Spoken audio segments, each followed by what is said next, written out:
So hello and welcome guys, आपका स्वागत है फिर से कोई नई वीडियो में। इस वीडियो में हम पढ़ने वाले हैं मैक्रो इकोनॉमिक्स का चैप्टर 5 मनी। तो चलिए शुरू करते हैं अपने चैप्टर।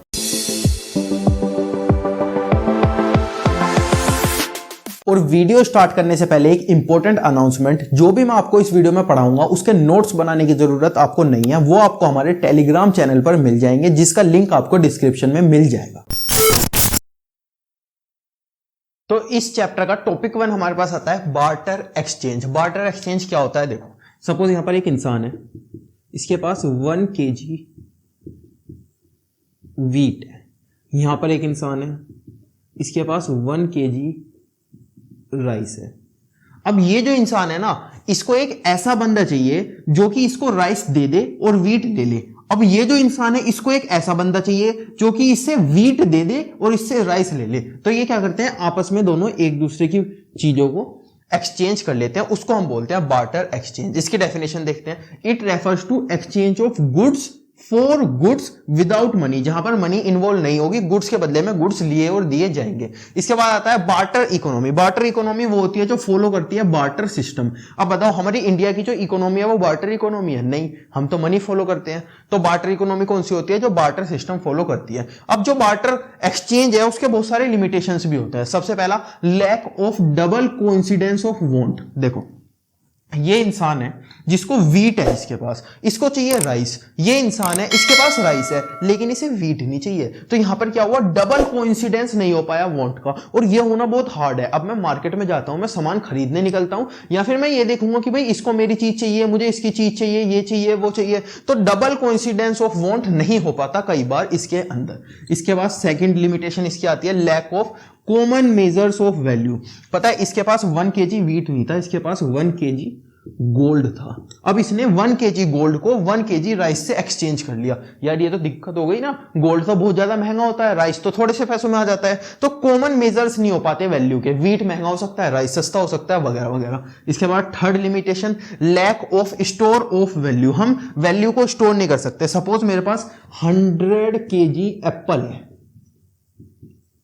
अब मैं क्या कह रहा हूं, यार ये 100 kg मैं आज नहीं खर्च करना चाहता, मैं क्या चाहता हूं कि मैं इसे 1 साल बाद, 2 साल बाद खर्च करूं। क्या मैं कर सकता हूं? नहीं, एप्पल को तो कल ही खराब हो जाएंगे, परसों ही खराब हो जाएंगे, तो फिर इन्हें कौन खरीदेगा? तो इसमें हम स्टोर नहीं कर सकते वैल्यू को, जैसे हम मनी को स्टोर कर सकते हैं अपने बैंक अकाउंट में, वगैरह वगैरह। इसके बाद फोर्थ लिमिटेशन आती है lack of standard of deferred payment. Deferred payment यानी कि आज तुम मुझसे मान ले जा, कल मेरे को पैसे दे दियो। सपोज आज मैं 100 kg एप्पल ले आया किसी इंसान से, कल मैं उसे 100 kg वापस कर सकता हूं? नहीं, थोड़े बहुत मैं खा लूंगा। 1 साल बाद मैं उसे 100 kg वापस कर सकता हूं? नहीं, उसमें से बहुत सारे तो खराब हो जाएंगे, बहुत सारे क्या, सारे खराब हो जाएंगे। तो हम क्या कर सकते हैं, डेफर्ड पेमेंट नहीं कर सकते, मगर मनी में हम कर सकते हैं। 1 साल बाद, 2 साल बाद हम पैसे वापस दे सकते हैं।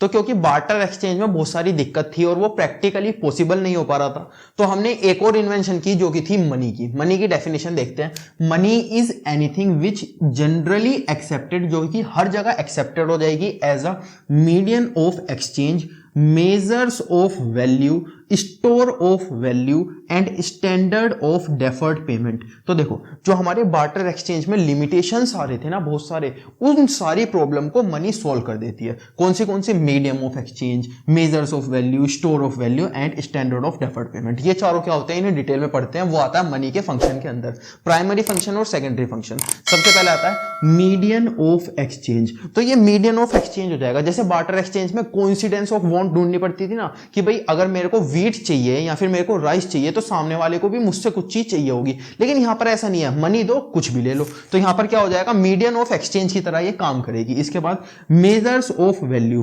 पिछली बार क्या हो रहा था बार्टर एक्सचेंज में कि 1 किलो गोल्ड और 1 किलो राइस का रेट सेम था। लेकिन यहां पर क्या हो सकता है, 1 किलो गोल्ड का रेट अलग हो सकता है, 1 किलो राइस का रेट अलग हो सकता है। तो मेजर हो जाएगी वैल्यू में। इसके बाद secondary function store of value. Barter exchange में हम स्टोर कर पा रहे थे वैल्यू को, नहीं स्टोर कर पा रहे थे, लेकिन यहां पर फंक्शंस में हम स्टोर कर सकते हैं, मनी की वैल्यू को बैंक में कर सकते हैं। इसके बाद स्टैंडर्ड ऑफ डेफर्ड पेमेंट, यानी कि बार्टर एक्सचेंज में हम 1 साल बाद एप्पल की पेमेंट कर पा रहे थे, नहीं कर पा रहे थे, लेकिन यहां पर हम 1 साल बाद, 2 साल बाद कर सकते हैं, क्योंकि मनी की वैल्यू कभी भी चेंज नहीं होने वाली।